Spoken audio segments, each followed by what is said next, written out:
வணக்கம். இணையாண்ட குருநாதன் பொற்பாதம் போற்றி. இந்த ஜோதிட கலையை எனக்கு கற்றுக் கொடுத்த குருமார்களின் பாதம் தொட்டு உங்களை எல்லாம் சரவண பீடம் யூடியூப் சேனல் மூலம் சந்திப்பதிலே மற்றற்ற மகிழ்ச்சி. இது சரவண பீடம் ஆன்மீக ஜோதிட ஆராய்ச்சி மையம், கோவை. அன்பர்களே, இந்த பதிவிலே மிதுன லக்னத்தில் பிறந்த ஜாதகத்திற்கு பாதகாதிபதி யார், பாதகஸ்தானம் எது, அந்த பாதகாதிபதி என்ன பலன் செய்வார், பாதகத்தில் நின்ற கிரகங்கள் என்ன செய்யும் என்பதை பற்றிய ஒரு பதிவு இது. இதை ஸ்கிப் பண்ணாமல் பாருங்க, அப்போதான் உங்களுக்கு இதனுடைய விளக்கங்கள் முழுவா புரியும். இந்த சேனல் சப்ஸ்கிரைப் பண்ணாமல் இருந்தால் ஒரு மாதிரி சப்ஸ்கிரைப் பண்ணிக்கோங்க. அடுத்தடுத்து எங்கள் பதிவுகள் உங்களுக்கு கிடைப்பதற்கு அது வசதியாக இருக்கும். பிடிச்சிருந்தா ஒரு லைக் பண்ணுங்க, ஒரு ஷேர் பண்ணுங்க, ஒரு கமெண்ட் பண்ணுங்க. மிதுனம் காலபுருஷனுடைய 3வது பாவம். இப்ப மிதுன லக்னத்தில் பிறந்தவர்களுக்கு பாதகஸ்தானம் என்று ஒரு ஸ்தானம் இருக்குது, அந்த பாதகாதிபதி என்று ஒரு கிரகம் இருக்கிறது. அப்ப லக்னங்களை, அதாவது 12 லக்னங்களை 3 விதமா பிரிச்சிருக்காங்க. சரலக்னம், ஸ்திரலக்னம், உபய லக்னங்கள். 4 லக்னங்கள் சரலக்னங்கள், 4 லக்னங்கள் ஸ்திர லக்னங்கள், 4 லக்னங்கள் உபய லக்னங்கள். அதுல உபய லக்னத்தில் சேர்ந்தது மிதுன லக்னம். உபய லக்னத்தில் பிறந்தவர்களுக்கு 7ஆம் இடம் பாதகஸ்தானம், 7ஆம் அதிபதி பாதகாதிபதி அப்படின்னு ஜோதிட சாஸ்திரம் சொல்லப்பட்டிருக்கு. பாதகாதிபதி, அவருக்கு பேரே பாருங்க, பாதகாதிபதி அப்படின்னு வச்சிருக்காங்க. ஒரு பாதகத்தை செய்யக்கூடியவர் பாதகாதிபதி. அப்ப மிதுன லக்னத்தில் பிறந்தவர்களுக்கு 7வது பாவம் எது அப்படின்னு பாத்தீங்கன்னா தனுசு ராசி 7வது பாவமா வரும். அப்ப தனுசு மிதுனத்தில் பிறந்தவர்களுக்கு பாதகஸ்தானம். அந்த தனுசுக்கு அதிபதி குரு, பாதகாதிபதி. அப்ப இந்த பிறவியில உங்களுக்கு குரு திசை வர்ற அமைப்பு இருந்துச்சுன்னா அந்த குரு உங்களுக்கு பாதகாதிபதியாக தன் பலனை கொடுப்பார். 16 ஆண்டுகள் அந்த திசை உங்களுக்கு பாதகாதிபதி திசை. குரு நின்ற இடம் நல்லா இருந்து அந்த கிரகம் தன் பலம் இழந்து பாதகாதிபதி பலம் குறைந்து மறைவு ஸ்தானங்கள் இருந்தா நன்மைகள் நிறைய கிடைக்கும். ஒருவேளை குரு பலமாயிட்டு குரு பாதகத்திலே நின்று குரு லக்னத்திலே நின்று திசை நடத்த காலம் வந்துச்சுன்னா அந்த 16 ஆண்டுகள் உங்களுக்கு சோதனை காலம் தான். பாதகாதிபதி பாதகத்தை செய்யக்கூடியவர். அப்ப இந்த மிதுன லக்னத்தில் பிறந்தவங்களுக்கு தனுசு 7வது பாவமா வருது. 7ஆம் இடம் என்பது காலபுருஷனுக்கு 9ஆம் இடம். இப்ப காலபுருஷ தத்துவத்தில் 9ஆம் இடம் என்பது அது பாக்கியஸ்தானம். அப்ப 9ஆம் இடம் தகப்பன் ஸ்தானம். இந்த பிறவிக்கான எல்லா பாக்கியத்தையும் தரக்கூடிய இடம் பாக்கியஸ்தானம். அதே மாதிரி அது தகப்பனுக்குண்டான வெற்றிகளை தரக்கூடிய இடம், தகப்பனுக்கான நன்மைகள் அப்படின்னு சொல்லக்கூடிய இடம், புகழ், அந்தஸ்து, வெற்றி இதெல்லாம் கிடைக்கக்கூடிய இடம் 9ஆம் இடம். வெளிநாடு, வாழ்க்கையில் உயர்வு, முன்னேற்றம் இதெல்லாமே 9ஆம் இடம் தான். அப்ப பாக்கியஸ்தானம் காலபுருஷனுக்கு அது வர்றதுனால அந்த பாக்கியஸ்தானம் இவர்களுக்கு பாதகஸ்தானமா வருது. அந்த லக்னத்துக்கு அது 7வது பாவமா வருது. 7ஆம் இடம் என்பது களத்திர ஸ்தானம். இந்த மிதுன லக்னத்துக்கு அது 7வது பாவம்.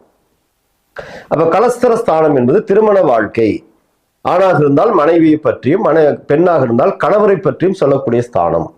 திருமண வாழ்க்கையில் வரும் ஏற்றத்தாழ்வுகள், கணவன் மனைவி ஒற்றுமை, சந்தோஷம், எப்படி மனைவி எப்படி கணவர் கிடைப்பாங்க அப்படிங்கிற விஷயம், இது மாதிரி விஷயங்களை சொல்லக்கூடியது 7வது பாவம்.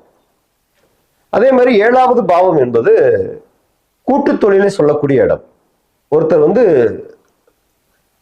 பிசினஸ் ஒரு கூட்டு தொழில் பண்றாரு அப்படின்னா, ஒரு நண்பர்களோட சேர்ந்து ஒரு பிசினஸ் பண்றாரு, 2 பேரும் கூட்டா சேர்ந்து பண்றாங்கன்னா அது 7வது பாவம் தான் அந்த கூட்டு தொழிலை குறிக்கும். பிசினஸ் பார்ட்னர் அப்படின்னு சொல்லக்கூடிய லைஃப் பார்ட்னர் மாதிரி பிசினஸ் பார்ட்னர் அந்த 7ஆம் இடம். இப்ப இந்த மாதிரி 7வது பாவத்துடைய காரத்துவங்கள் நிறைய சொல்லப்பட்டிருக்கு. நம்ம அதெல்லாம் பேசணும்னா இந்த வீடியோ பெருசா போயிடும். சுருக்கமா களத்திர ஸ்தானம், கூட்டு தொழில் ஸ்தானம். அப்ப இந்த 7வது பாவம் நண்பர்களை குறிக்கூடிய இடமும் கூட. அது வாடிக்கையாளரை குறிக்கூடிய இடம். 7ஆம் இடம் உங்க ஒரு பிசினஸ் பண்ணா வாடிக்கையாளர் 7ஆம் இடம் தான். அப்ப 7வது பாவம் சிலருக்கு வெளிநாடு வாய்ப்புகளை கொடுக்குது. இப்படி 7வது பாவத்துடைய தன்மைகள் உங்களுக்கு பாதகமாக செயல்பட ஆரம்பிக்குது மிதுன லக்னத்தில் பிறந்தவர்களுக்கு. அப்ப திருமண வாழ்க்கை ஒரு சிலருக்கு சிறப்பா அமையறதில்லை. அந்த வாழ்க்கை கடைசி வரைக்கும் நிம்மதி இல்லாமல் போகுது.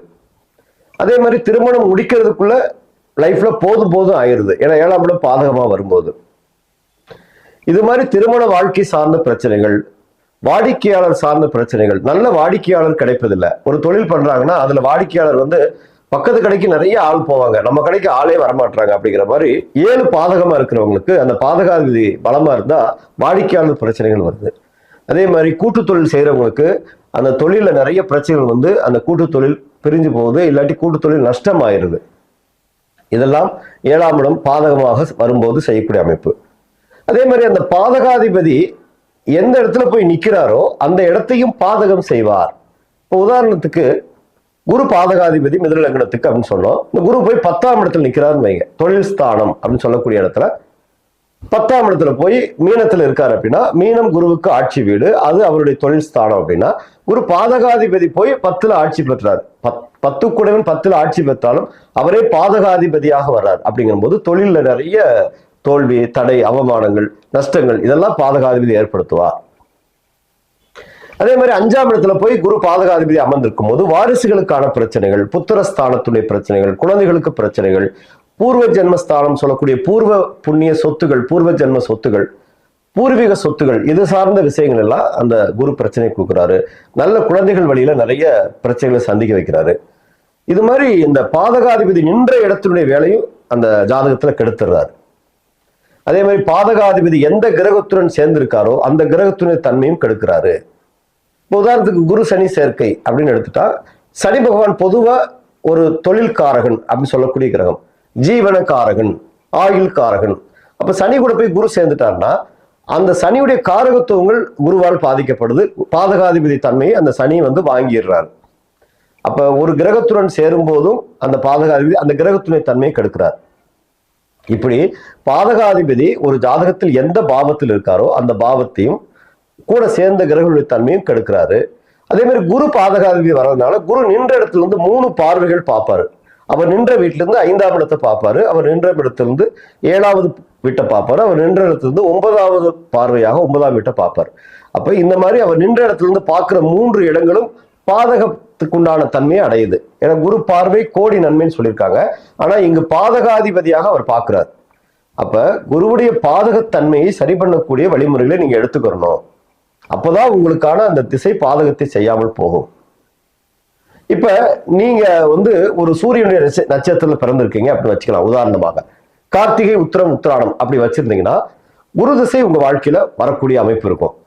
சூரிய திசை, சந்திர திசை, செவ்வாய் திசை, ராகு திசை முடிஞ்சு குரு திசை.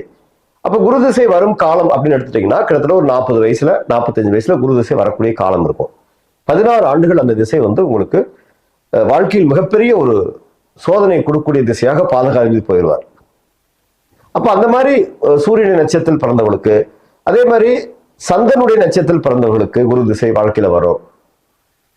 அதே மாதிரி சுக்கரனுடைய நட்சத்திரத்தில் பரணி, பூரம், பூராடம் இதுல பிறந்தவங்களுக்கும் குரு திசை வாழ்க்கையில வரும். சுக்கர திசை 20 வருஷம், சூரியன் 6 வருஷம், 26, சந்திரன் 10, 36, செவ்வாய் 7, 43, ராகு 18, கிட்டத்தட்ட 61 வயதுக்கு பிறகு அந்த குரு திசை வந்துடும். ஸோ இந்த மாதிரி குரு திசைகள் வரக்கூடிய சில நட்சத்திரங்களுக்கு வரும். எல்லா ஜாதகத்துக்கும் குரு திசை வராது. அப்ப அந்த மாதிரி அமைப்புல குரு திசை வரக்கூடிய அமைப்பு, குரு உங்களுக்கு நீங்க மிதுன லக்னத்துல பிறந்திருந்தா அந்த திசை உங்களுக்கு பாதகாதிபதி தசை. அப்ப நீங்க வந்து அந்த திசை வரும் காலங்கள் கவனமாகவும் குருவுக்குண்டான எளிய வழிபாடுகள் அந்த பாதகத்தன்மை சரி பண்ணக்கூடிய நிலையை கொண்டு போகணும். அதே மாதிரி பாதக ஸ்தானத்துல போய் நிக்கிற கிரகங்களும் பாதகத்தை அடைகிறார்கள். இப்ப வந்து தனுசுல போய் ஒரு கிரகம் இருக்கு, உங்களுக்கு வந்து உங்க லக்னாதிபதி புதன், அவர் போய் லக்னத்துக்கு 7ஆம் இடத்துல போய் அங்க தனுசுல இருக்காருன்னா லக்னாதிபதி பாதகத்துல அமர்ந்திருக்காரு அப்படின்னு அர்த்தம். இந்த உபய லக்னங்களுக்கு மட்டும் 7ஆம் இடம் பாதகமா போயிருது. அதே மாதிரி உங்களுடைய ஜாதகத்துல சுக்கிரன் போய் 7ஆம் இடத்துல அமர்ந்திருக்காருன்னா பூர்வ புண்ணியாதிபதி மிதுன லக்னத்துக்கு மிகப்பெரிய யோகாதிபதி, அவர் போய் பாதகஸ்தானத்துல அமர்ந்திருக்காருன்னா திருமண வாழ்க்கை, மனைவி, களத்திரஸ்தானம் இதெல்லாம் பாதிக்க போறாருன்னு அர்த்தம். அப்ப பாதகத்தில் நின்ற கிரகங்களும் பாதகத்தை அடையும். அப்ப இது உங்க சுய ஜாதகத்துல எடுத்து பார்க்கணும். நீங்க பாதகாதிபதி நின்ற அமைப்பு, நின்ற பாவங்கள், கூட சேர்ந்த கிரகங்கள், பாதகத்தில் நின்ற கிரகங்கள் இது எல்லாமே பாதகமாக வேலை செய்யும். அப்ப பாதகாதிபதி நல்லதே செய்ய மாட்டாரா அப்படின்னு கேட்டா நிச்சயம் நல்லது செய்வார். ஆனால் பாதகத்தை செஞ்சுதான் நல்லது செய்வார். எவ்வளவு பாதகத்தை கொடுக்கணுமோ அவ்வளவு கொடுத்துருவாருங்க. அந்த திசை வந்து உங்களை படாதபாடு படுத்திடும். ஆனா கட்டாயம் சில யோகத்தை நன்மைகளை செஞ்சுட்டு போகும். ஆனா அந்த யோகத்தை அடையிறதுக்குள்ள உங்களுக்கு அந்த பாதகத்தை போதும் போதும் சமாளிக்க முடியாது. ஏன்னா பாதகாதிபதி என்றாலே பலன்கள் தாமதம் அப்படின்னு வச்சுக்கோங்க. அப்போ உங்க பாதகாதிபதி 4ல இருக்காருன்னா உங்களுக்கு வீடு கட்டுறது ஒரு பெரிய கனவா இருக்கும். உங்க வயசு 50 60 வயசுல தான் அந்த வீடு கட்டுற யோகம் உங்களுக்கு கிடைக்கும். ஏன்னா பாதகாதிபதி என்றாலே பலன்களை தாமதப்படுத்தி கொடுப்பார். அதை கடைசி வரைக்கும் கிடைக்க விடாம ஏங்க வச்சு கொடுப்பார். இதுதான் பாதகாதிபதியுடைய வேலை. அப்ப பாதகாதிபதி 7ஆம் இடத்துல இருக்காருன்னா திருமண வாழ்க்கைங்கிறது ஏங்க வச்சு திருமணம் 40 வயசாகி போதும் போதும்னு எனக்கு திருமணம் வேண்டாங்கிற பக்குவத்துல திருமணத்தை கொடுப்பார். இதே மாதிரி அந்த பாதகாதிபதி ஒரு விஷயத்தை தாமதப்படுத்தி அதை மேல வெறுப்பையே ஏற்படுத்தி அதுக்கப்புறம் அந்த விஷயத்தை அனுபவிக்க வைக்கிறார். இதுதான் பாதகாதிபதி செய்யக்கூடிய வேலை. அப்போ உங்க சுய ஜாதகத்துல பாதகாதிபதி தன்மையை நீங்க அனலைஸ் பண்ணி பாருங்க. அப்போ உங்க அந்த பாதகாதிபதி எந்தெந்த பாவத்தில் இருந்தா என்னென்ன பலன் செய்வார் அப்படின்னு ஒரு ஓரலா பார்க்கலாம். இப்ப ராசியிலே உங்க லக்னத்திலே மிதுனத்திலே இருக்காருன்னு வைங்க. பாதகாதிபதி 7ஆம் அதிபதி பாதகாதிபதி லக்னத்தில் இருக்காருன்னா குரு லக்னத்தில் இருப்பது அம்ச யோகம் அப்படின்னு சொல்லியிருக்காங்க. நல்ல ஒரு யோகம். ஆனால் அவர் பாதகாதிபதி ஆகும்போது வாழ்க்கையில் நிறைய சோதனைகள் கொடுக்கிறாரு. வாழ்க்கையில் நிறைய போராட்டத்தை சந்திக்க வைக்கிறாரு. 5 7 9 பார்ப்பாரு லக்னத்திலிருந்து. அப்ப பூர்வ புண்ணிய ஸ்தானம், திருமண வாழ்க்கை, பாக்கியம் இதெல்லாம் குரு பாதகமாக பார்க்கிறாரு. அப்ப அந்த குரு லக்னத்தில் இருப்பது, ஏற்கனவே மிதுனத்தில் குரு இருப்பது சரியில்லை. அதுல பாதகாதிபதியா இருக்கிறது. லக்னத்தில் இருப்பது சிறப்பு. ஆனா மிதுனம் குருவுக்கு நல்ல வீடு கிடையாது. அப்ப என்ன பண்ணணும்னா குருவை நல்ல சாந்திப்படுத்தக்கூடிய வழிபாடுகள் நல்லா எடுத்துக்கணும். குரு ஸ்தலங்களுக்கு போறது, பெரிய மகான்கள் சித்தர்கள் ஞானிகள் வழிபாடு எடுத்துக்கிறது, குழந்தைகளுக்கு நல்ல உதவிகள் செய்வது, படிக்கிற குழந்தைகளுக்கு ஹெல்ப் பண்ணுவது, இதெல்லாம் பாதகத்துடைய தன்மையை சரி செய்யும். குரு கடகத்துல இருக்காரு. உங்க மிதுன லக்னத்துக்கு 2வது பாவம். தனம், குடும்பம், வாக்குஸ்தானம். உங்க குடும்ப வாழ்க்கை, பொருளாதார வெற்றி, வாழ்க்கையில் நிம்மதி, சந்தோஷம் இதெல்லாத்தையும் கெடுக்கிறாருங்க. ஏன்னா அங்க குரு உச்சம் அடைகிறார் கடகத்துல. பாதகாதிபதி உச்சம் பெறக்கூடாது. அப்போ ஒரு பாவி போய் உச்சம் பெறும்போது அந்த தன்மை அங்க மிகப்பெரிய பலத்தை உங்களுக்கு கெடுத்து பிறகு அந்த விஷயத்தை கொடுக்குறாரு. அடுத்து சிம்மத்தில் குரு, நல்ல இடம் தான், குருவுக்கு நட்பு வீடு. அது 3ஆம் இடம். பாதகாதிபதி போய் 3ல மறைஞ்சு நிற்கிறாரு. பாவிகள் மறைந்தால் யோகத்தை செய்வார்கள். அப்ப இங்க பாதகாதிபதி மறைவு ஸ்தானத்தில் இருக்கும்போது உங்களுக்கு சில நன்மைகளை குரு நிறைய அந்த திசை காலங்களை கொடுக்குறாரு. இப்ப குரு தசை மட்டும்தான் அப்படின்னு இல்லை, குரு புத்தி வரும் காலங்களிலே அந்த பலன் செய்வார். வேற தசைகள் நடந்தாலும் குரு புக்தி வருது அப்படின்னா, இப்ப சுக்கிர தசையில குரு புக்தி அப்படின்னா ஒரு 2.5 வருஷ காலம் அந்த பிரச்சனை இருக்கும் கண்டிப்பா. பாதகாதிபதி தசை புத்தி அந்தரம் இதுல எல்லாத்தையுமே அந்த பலன் கொடுப்பாருங்க. அப்ப நீங்க பாதகாதிபதி தசை புத்தி அந்தரம் இது எந்த இது வந்தாலும் அதுக்கு தகுந்த மாதிரி வழிபாடுகள் செய்துக்குங்க. அடுத்து கன்னியில குரு 4ஆம் இடம் மிதுன லக்னத்துக்கு சுகஸ்தானம். பாதகாதிபதி போய் அங்க சுகஸ்தானத்தில் இருக்காருன்னா ஆரோக்கியம் கடுமையாக பாதிக்கும். அதே மாதிரி உங்களுக்கு அந்த சொத்துகள் சார்ந்த பிரச்சனைகள், இடமிடம் வீடு வாகனம், சீக்கிரமா ஒரு வீடு கட்ட நினைச்சா கட்ட முடியாம போறது, சொத்துகள் வாங்க முடியாம போறது, சொத்துக்களை இழக்கக்கூடிய நிலை, இதெல்லாம் அந்த 4ஆம் இடம். 5ஆம் இடம் பூர்வ புண்ணிய ஸ்தானம். 5ல குரு இருப்பதே பொதுவாக காரகோ பாவன் ஆஸ்தி, புத்திரக்காரகன் புத்திரஸ்தானத்தில் இருக்கக்கூடாது. அப்ப பிள்ளைகள் வழியில நிறைய தொந்தரவுகள், ஒரு சிலருக்கு புத்திர பாகியம் கிடைக்காம போகுது. சுய ஜாதகத்துல அந்த உங்க பாவம் பலமா இருந்துச்சுன்னா புத்திர பாகியம் கிடைச்சிடும். அந்த பாவாதிபதி பலமா இருந்தா கிடைச்சிரும். ஆனா குரு 5ல இருப்பது காரகோ பாவன் ஆஸ்தி, புத்திர பாவத்தை பாதிக்குது. அப்ப 5ஆம் இடத்துல குரு இருப்பது, பாதகாதிபதி 5ல இருப்பது பூர்வ புண்ணிய ஸ்தானத்தை கெடுக்கிறாரு. அடுத்து 6ஆம் இடம் விருச்சிகம். எப்பவுமே 6ஆம் இடத்துல மறைகிறது யோகம் தான். ஆனா அங்க 7ஆம் அதிபதியா 6ல மறைகிறாருங்க. அப்ப திருமண வாழ்க்கையில ஒரு கசப்புகளை கொடுத்துட்டே இருப்பாரு. 6ஆம் இடம் குரு 6ல மறையும் போது கடன் நோய் வழக்கு உண்டு. ஏன்னா தனக்காரகன் செல்வத்துக்கு அதிபதி அப்படிங்கும்போது 6ல போய் இருக்கக்கூடாது. ஒரு வகையில பாதகாதிபதியுடைய தன்மை அங்க சரியானாலும் கூட 6ல் குரு இருப்பது மிதுன லக்னத்துக்கு திருமண வாழ்க்கையும் பொருளாதாரத்திலும் நிறைய பிரச்சனைகள். அதே மாதிரி 7ஆம் இடத்துலயும் இருக்காரு. பாதகாதிபதி தன் வீட்டிலேயே ஆட்சி பெற்று இருக்காரு. இது நல்ல அமைப்பு கிடையாது. இதுவும் திருமண வாழ்க்கைக்கான ஒரு பெரிய பிரச்சனைகள், தடை, தோல்விகள், திருமண வாழ்க்கையில் நிம்மதி இல்லாம போகுது, திருமண வாழ்க்கையில டைவர்ஸ் வரைக்கும் கொண்டு போயிருது, கூட்டு தொழில பிரச்சனை ஏற்படுத்துது. லக்னத்தை பார்ப்பாரு குரு 7ல இருந்து. அந்த குரு பார்வை லக்னத்துக்கு இருப்பது சுப பார்வை என்றாலும் அது பாதகாதிபதி பார்வை தான். அடுத்து 8ஆம் இடம் மகரம். குரு 8ல நீச்சமாயிடுறாரு. பாதகாதிபதி நீச்சமாவது நல்ல ஒரு பலம். அந்த திசை காலம் 16 வருஷம் நல்ல ராஜ்ய யோகங்களை கொடுப்பார். விபரீத ராஜ்யோகத்தை குரு கொடுப்பார். நல்ல ஒரு சிறப்பான இடம் மகரம். மிதுன லக்னத்துக்கு குரு திசை பாதகாதிபதி திசை வரும்போது நல்ல ஒரு மகரத்தில் இருப்பது நல்ல ஒரு அம்சம். கும்பத்தில் குரு, அது 9ஆம் இடம் பாக்கியஸ்தானம். பாதகாதிபதி 9ல இருக்கக்கூடாது. தகப்பனை ஸ்தானத்தை கெடுத்துடுறாருங்க. தகப்பன் நிறைய பேருக்கு அப்பா இல்லாம பண்ணிடுறாரு. அதே மாதிரி தகப்பன் ஸ்தானத்துக்கு நிறைய பிரச்சனைகள், தகப்பனுக்கான நன்மைகள் இதெல்லாம் கெடுது. பாக்கியம் கெட்டு போகுது, புகழ் அந்தஸ்து கெடுது, நிறைய அவச்சொல் அவமானங்களை சந்திக்கிறாங்க. 10ஆம் இடம் மீனம். குருவுக்கு ஆட்சி வீடு. பாதகாதிபதி ஆட்சி பெறாரு. ஆனால் 10 கூடிய ஆட்சி பெறுவது யோகம் என்றாலும் அந்த 2 பாவத்தினுடைய தன்மையும் மாத்தி மாத்தி வேலை செய்வாருனாலும் யோகங்களை கொடுத்து பாதகத்தை கொடுப்பாருங்க கட்டாயம். 11ஆம் இடம் லாபஸ்தானம். உபஜெயஸ்தானம் வெற்றி ஸ்தானம், மேசத்துல அது நட்பு வீடு. பொதுவா 11ல எந்த கிரகம் இருந்தாலும் வெற்றியை தந்துட்டு தான் போகுது. 11ஆம் இடம் உபஜெயஸ்தானம், பாவிகளே இருந்தாலும் வெற்றியை தான் தர்றாங்க. அப்ப குரு அங்க இருக்கும்போது நல்ல பலனை செய்யறாரு. பாதகத்தை கொஞ்சம் கொடுத்தாலும் கூட யோகங்களை நிறைய கொடுத்துட்டு போயிடுறாரு. 12ஆம் இடம் ரிஷபத்தில் குரு, அந்த குரு அங்கு பகை.